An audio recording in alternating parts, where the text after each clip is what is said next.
Good morning, everybody. How's everyone doing? Or good afternoon. We just had lunch. What did you guys have for lunch today?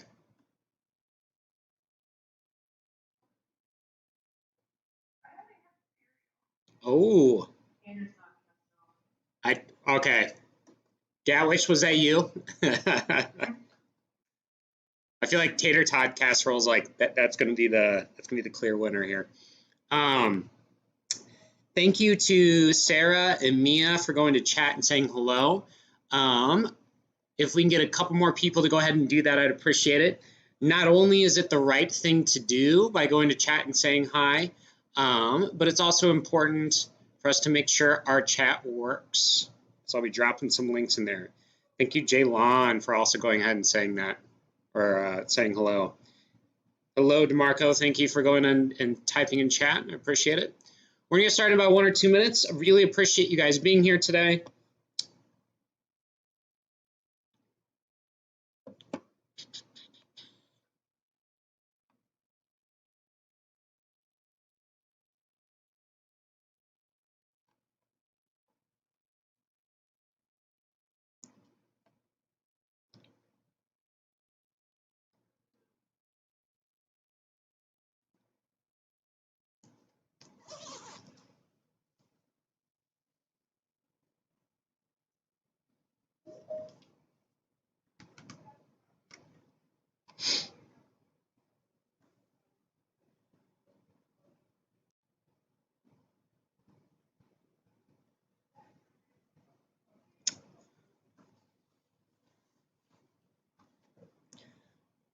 All right, we are going to go ahead and get started.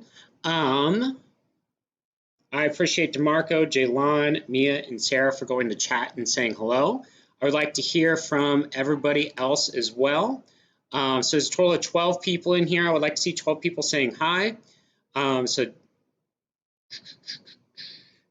Gatwich, thank you, Nicholas, Emily, Grisella, Jose, Shakuru. Please go to chat and say hello. Just want to make sure it is working. Awesome. First, I want to say I appreciate to everybody that was here in class around 11:30. Even though we don't normally start class until about 11:35, it's something that I think is really important that if we come in and we load into Teams, it kind of allows us to a little bit to problem solve and to figure out if things are not necessarily working. First step I'm going to have you guys do is I'm going to drop a link to OneNote in chat. Please go ahead and open up this link.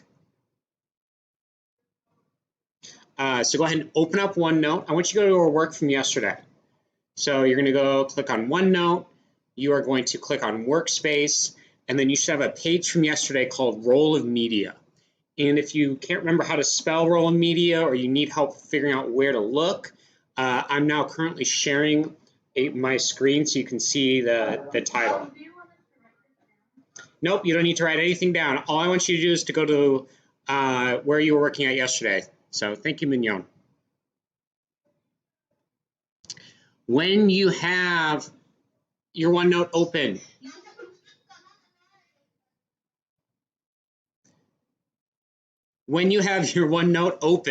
make sure that you go ahead and if you can go to chat and then type ready, that will help me know that we are all ready to go. Thank you, Mia, for typing ready. Thank you, Jaylon.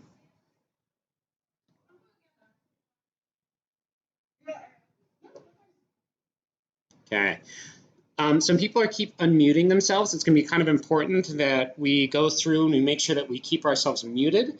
If you have something you'd like to share, go ahead and raise your hand, and then I will call on you. So I know that sometimes it's like you accidentally bump it or it's super laggy, so I understand. So thank you, Sarah, Jaylon, Emily, and Mia. Once again, after you guys go ahead and open up OneNote, come back to chat, let me know that you are ready to go.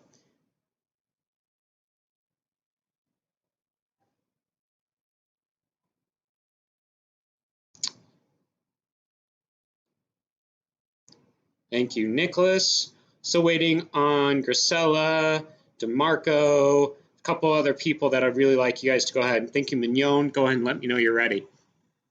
So I am currently sharing on my screen.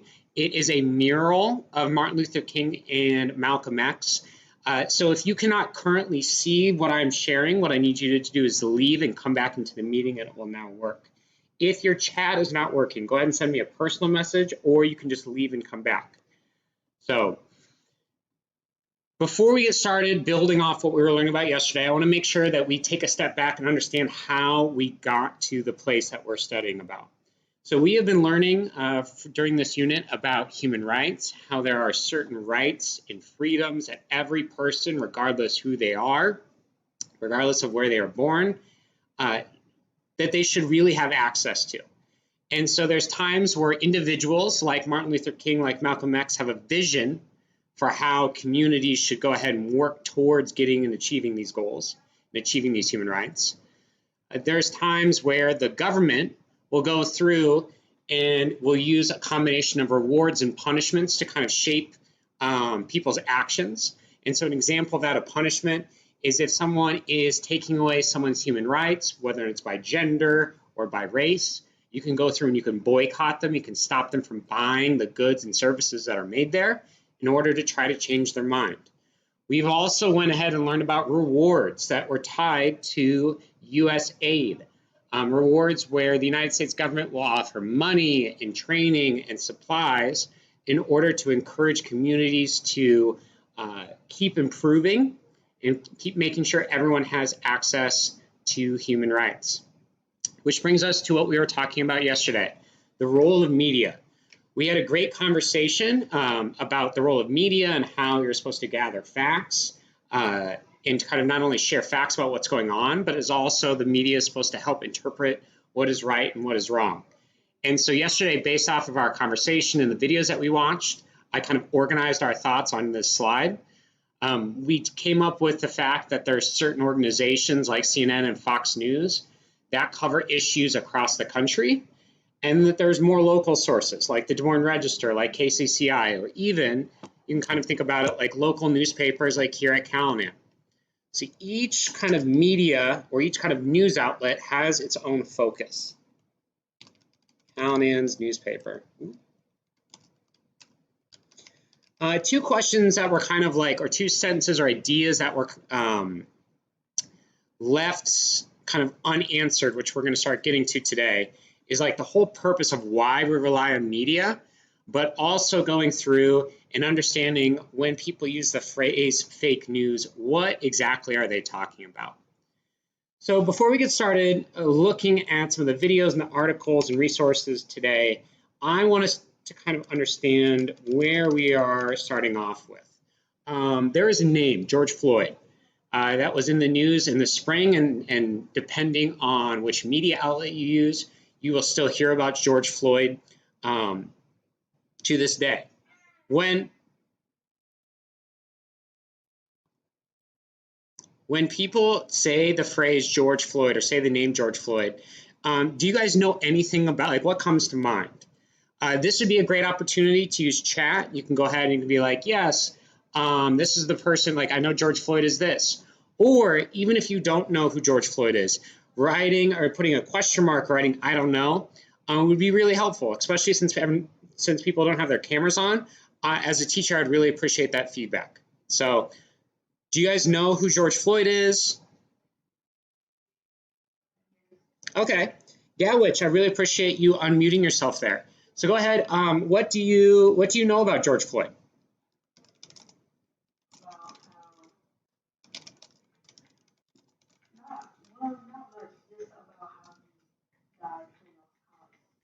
Okay. So he died from cops. Do you remember anything about that?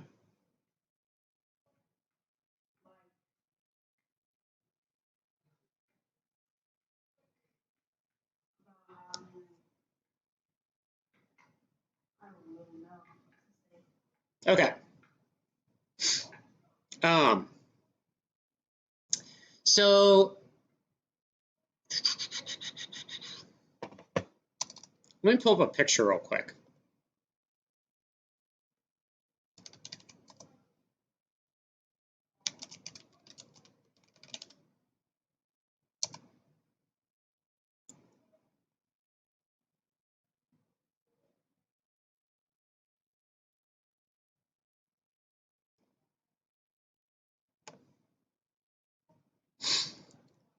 Oh, okay. Sarah, I appreciate you guys see what you typed in chat. I'm going to include that in here in a second. So a lot of people over the summer were repeating this phrase saying, I can't breathe. All the way from like LeBron James wearing the shirt to people holding up signs to people using it in protests. Why were they using that phrase, people that were protesting? Like, why was that an effective phrase to use? Gatwich.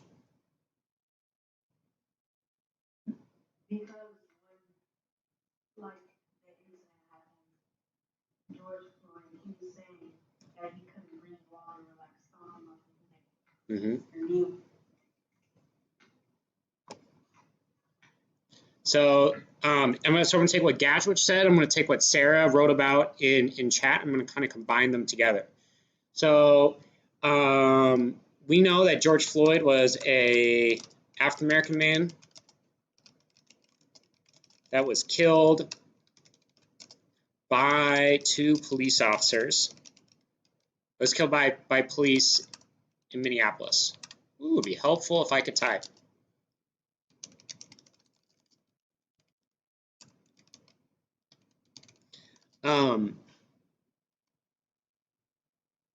That when he was under arrest, the police officer basically like stood on his neck to the point where he kept saying, I can't breathe, and he eventually died.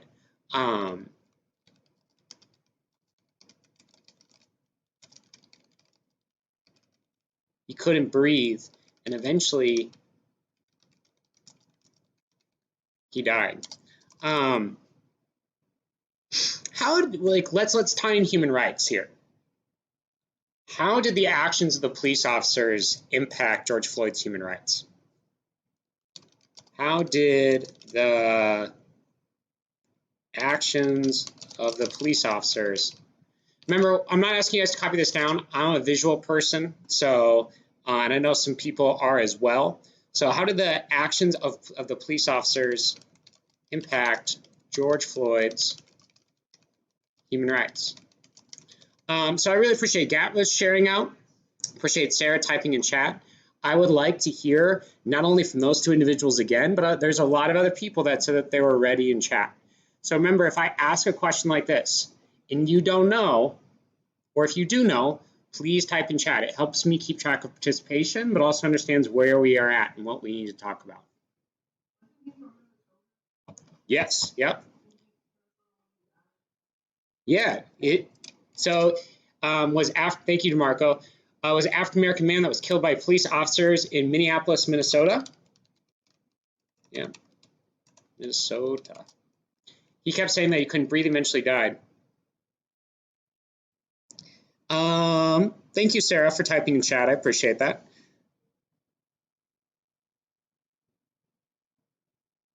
So what happens in the actions of the police officers and in the actions of the video that people have seen, it shows how systemic racism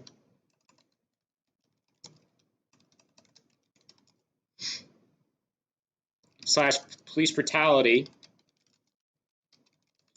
can take away someone's human rights. For example, you can go through and you can look like George Floyd's right to life. That was he got killed for this, which is the fact of not having torture, not being tortured, of being able to trying to be happy. And so what happens, one second, I'm going to go back. I fat fingered some of these words. Take away. So what happened was this became a catalyst.